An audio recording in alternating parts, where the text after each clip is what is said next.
Hey guys, I'm Ariana the Techie. I've been in tech for 15 years as a software engineer, raised millions of dollars in venture capital. You can Google me or find me on LinkedIn, Ariana the Techie.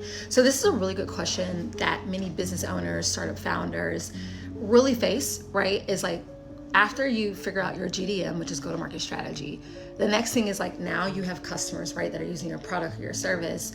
So how do you constantly iterate to make sure that you are, building a model that's defensible in the market and that a product that people actually want to buy and continue to be your customer.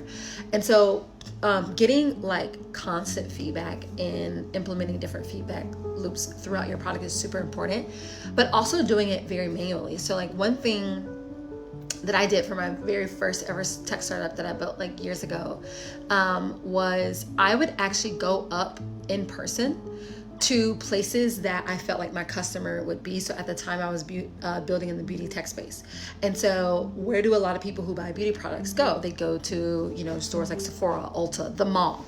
And I would literally just bring my product or have conversations with people who fit the demographic for my customer. So for you, if your, product or service or startup, typically, services men between the ages of 27 to 35.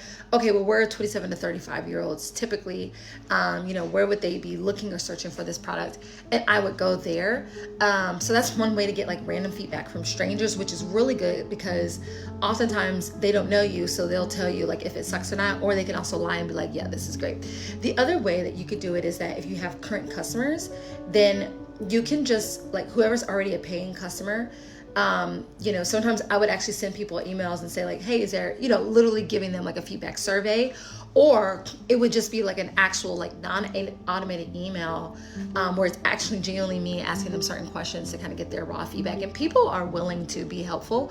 I think it's just more about founders really caring about, asking some of the tougher questions and not being afraid to, take that feedback and then apply it to, your team. So.